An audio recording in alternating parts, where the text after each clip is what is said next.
So I'm going to introduce our next speaker. Staying within Ontario's health and safety system, we have Jennifer Mckenzie. Jennifer is or has the position of Director of Stakeholder and Client Engagement at the Infrastructure Health and Safety Association.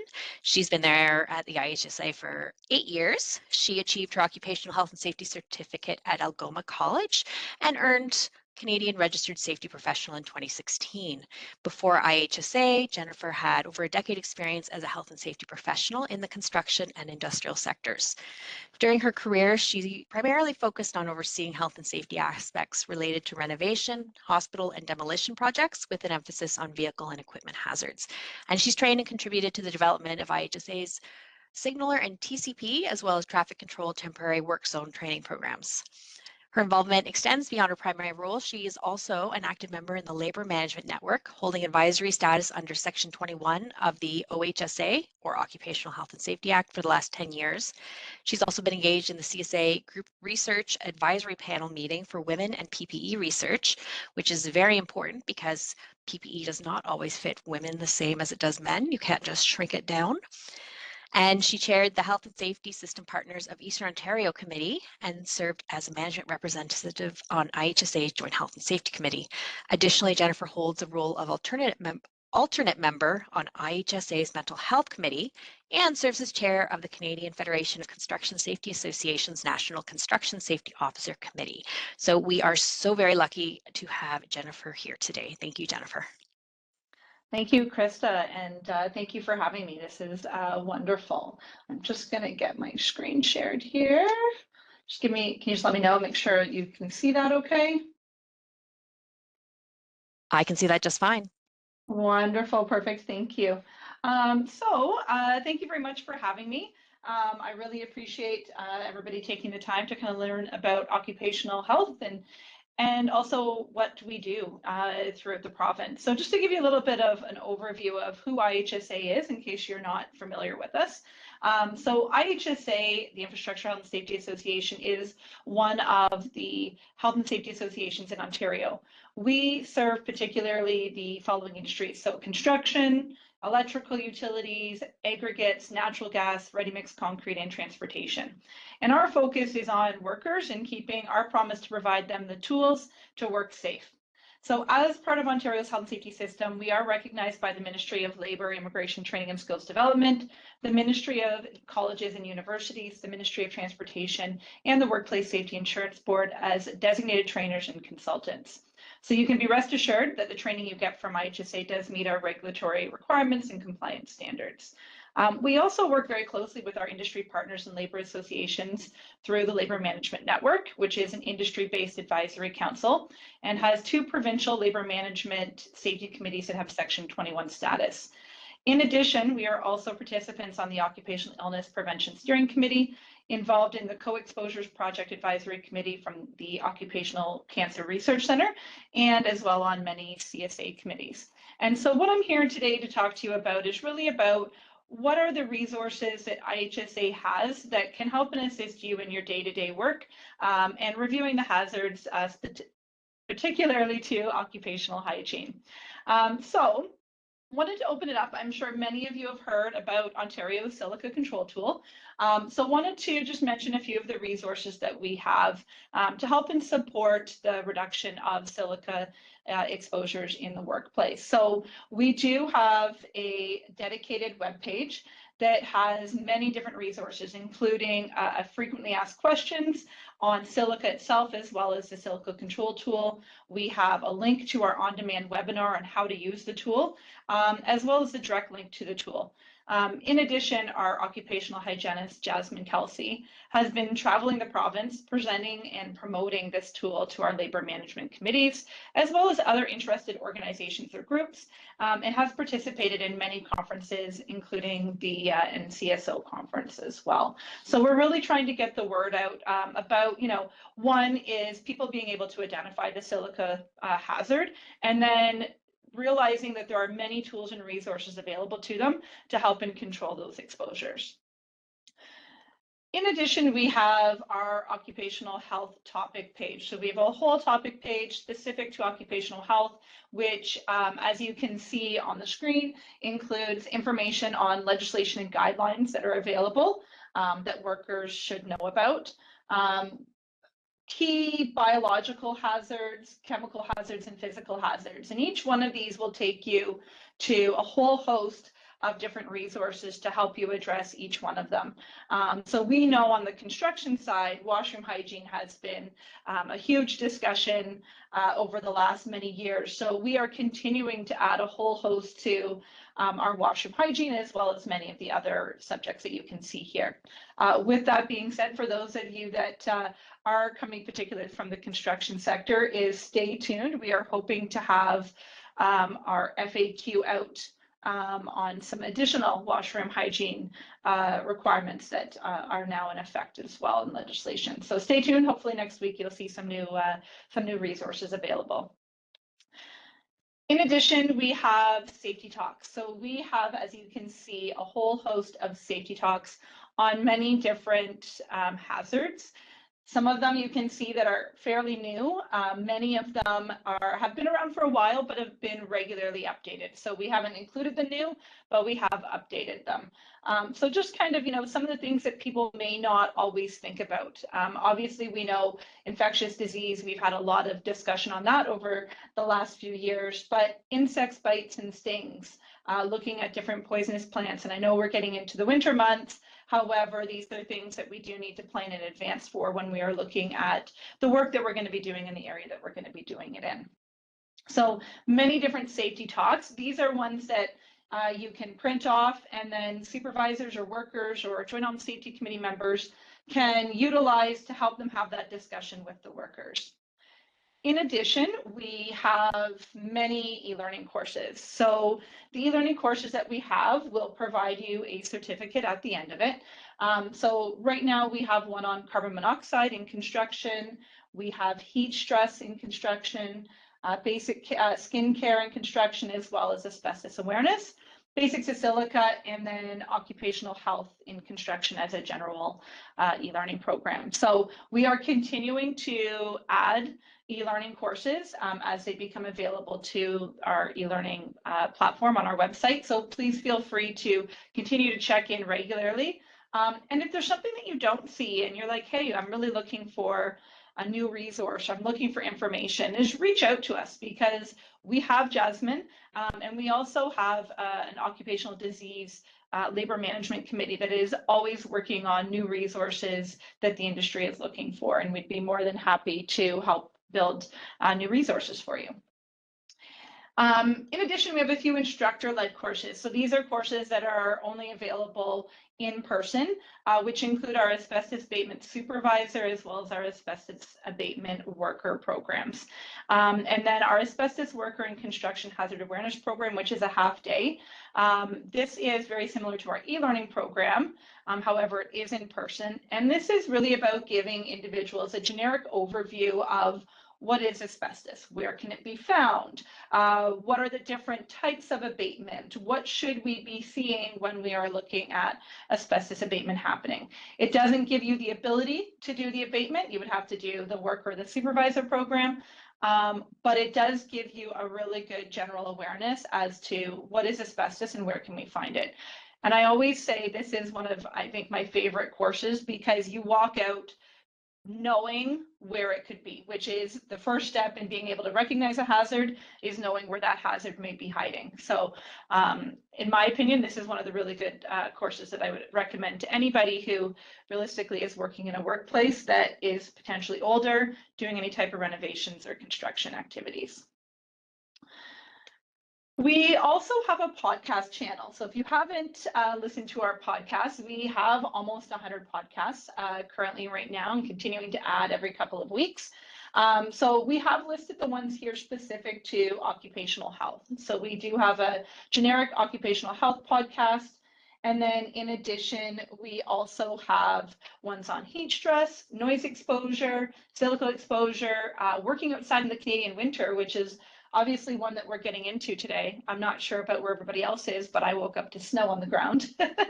And then asbestos on construction projects, looking at the occupational hygiene compliance campaign coming from the Ministry of Labor, and then again, another relaunch of heat stress, and then the basics of air quality testing in a workplace. So some really good resources. I know I always love to listen to the podcasts in the car, because it allows you to kind of be able to listen instead of just listening to music, and be able to dive into it a little bit deeper.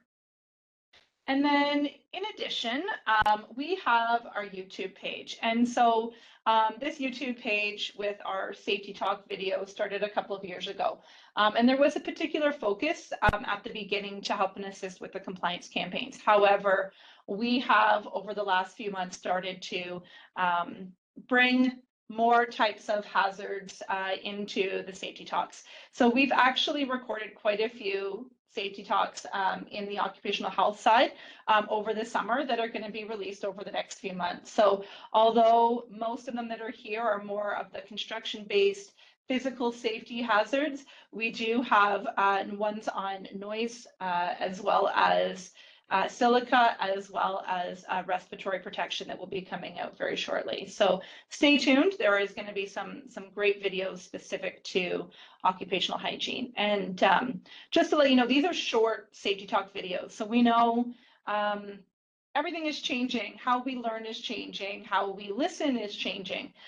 So these videos really try to grab the attention of the listener very quickly. We keep them only for a couple of minutes to give them that important information that they need, and then we kind of send them on their way. So it's a really good resource tool, especially when you're trying to get a message across, maybe in a different way, and trying to make sure that you grab the attention of those that are listening.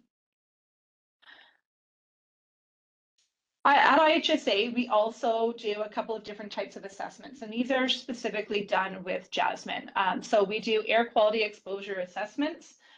So looking at respirable crystalline silica, looking at total dust, respirable dust, isocyanates, welding fumes, carbon monoxide, etc.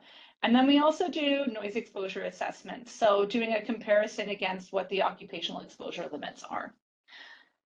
Currently, right now, we're working on a project. So we're carrying out a small exposure assessment for exposures of the drywall trade against respirable crystalline silica and respirable dust.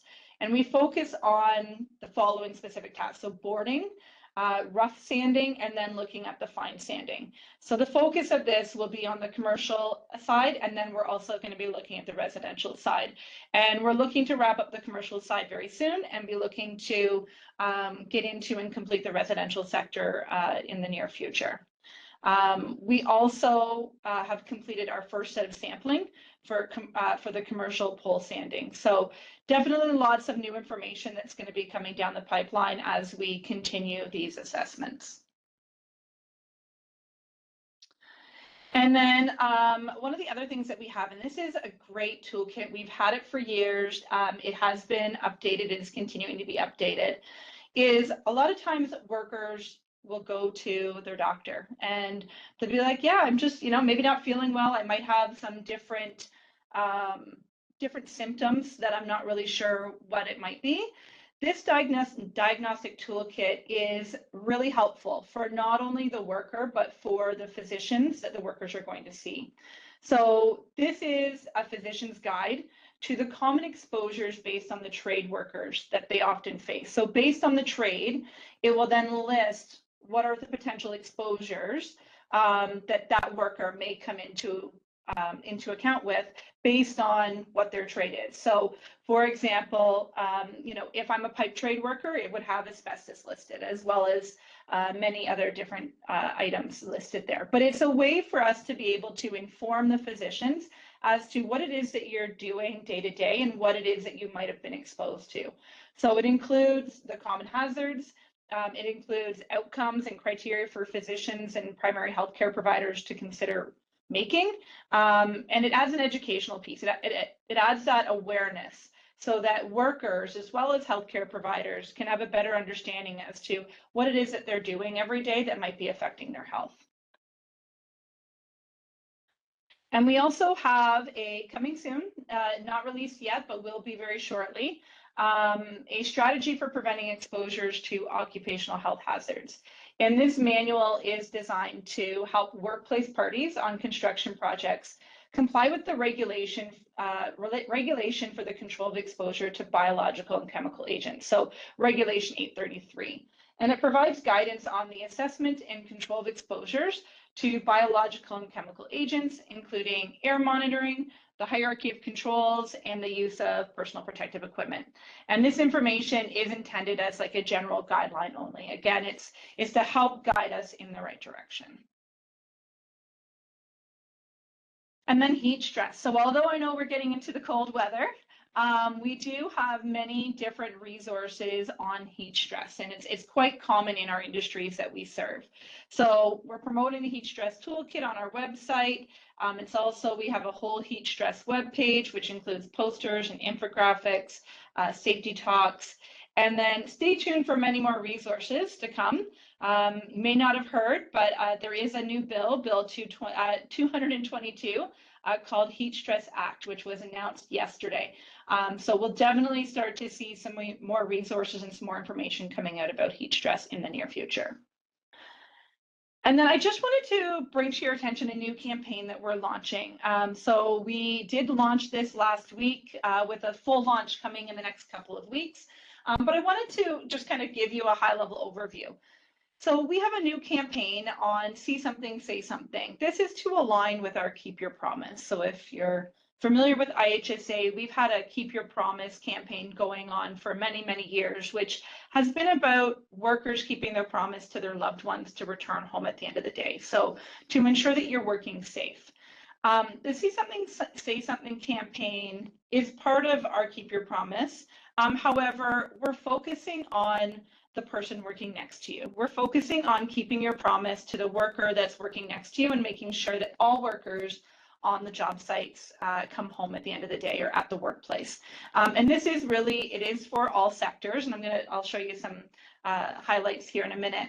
But it's about, I'll tell you where this came from. So this came from a coroner's inquest where earlier this year we had an inquest where it was determined that a worker saw an individual working unsafe and chose not to say anything because that person was not part of the other individual's trade, wasn't part of their employer or their organization, didn't feel that he had the duty to report it. And so out of that coroner's inquest came this call for action to change the culture in workplaces, to promote the safety of everybody, and to ensure that workers are reporting unsafe hazards or concerns. So what we have is we have a call to action where we're hoping that employers through all sectors are going to pick up this campaign and implement it. So we have a call to action which provides some information on how you can support the campaign as an employer, how you can share a call to action. And then we also have two guidelines, a guideline for the employer as how they can try to change the culture in their workplace. And then we also have one for the workers on providing them different avenues to report unsafe hazards or unsafe concerns. We know that not everybody feels comfortable maybe reporting it to their supervisor, but that isn't the only avenue, that isn't the only option for reporting a concern. We have a safety talk on why speaking up matters. We have posters to put in your workplace with, as you can see here on the left-hand side is I promise to say something when I see something.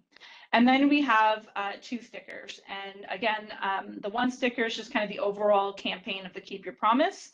The second one is really where we're hoping that employers and workers are going to utilize it to demonstrate their commitment to ensure that they are going to promise to say something when they see something unsafe. So we're really looking to change the culture in the workplace to ensure that hazards and concerns are being reported before a fatality or an injury occurs.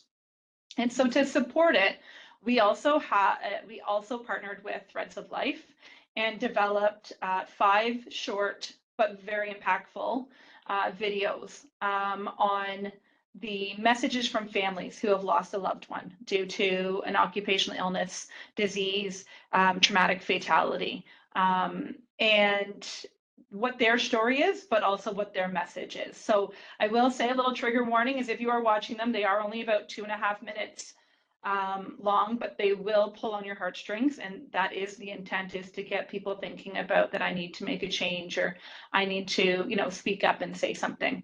And I will just highlight the Heather Dahmer video. So Heather Dahmer lost her husband to mesothelioma. Which, as we know, is an asbestos-related disease. And she talks about her story of from the time of the diagnosis right through to his last moments, and then also, the aftermath of that situation. So we're really hoping that this campaign is going to be included in all workplaces and hopefully change the culture where everybody feels comfortable speaking up when they see something unsafe.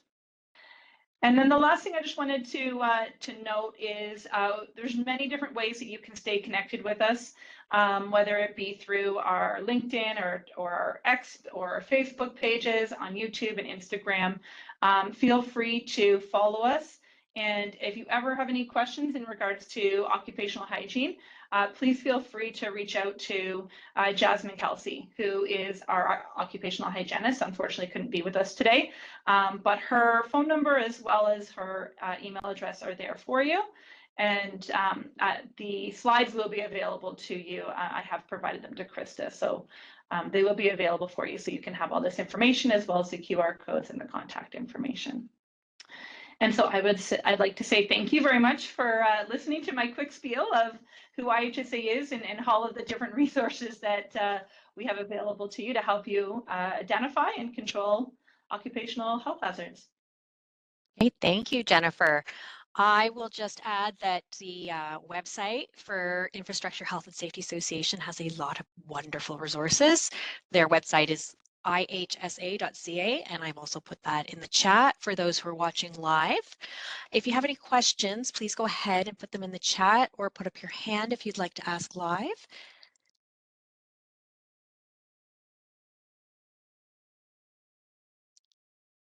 I am on the IHSA website semi-frequently because, I mean, they're good resources. I use them too. I did not know everything you went through today, so that was that was a really great primer. And there's a lot, right? And it's all like, I gave you kind of the high level overview where you can go and find it, but there is so much there. And like I said, we're continuing to build resources. We have a committee dedicated to occupational disease and looking at how we can prevent it. So if there are any type of, resources or topics that you're looking at, and maybe they're not there, or you're looking for something, is feel free to reach out to us. We're always looking to make sure that we have the resources needed to support the workplaces. Okay. Well, I'm not seeing any questions, so we'll move on, but I just want to say thank you so much for being here, Jennifer. I appreciate it. You're welcome. Thank you very much for having us.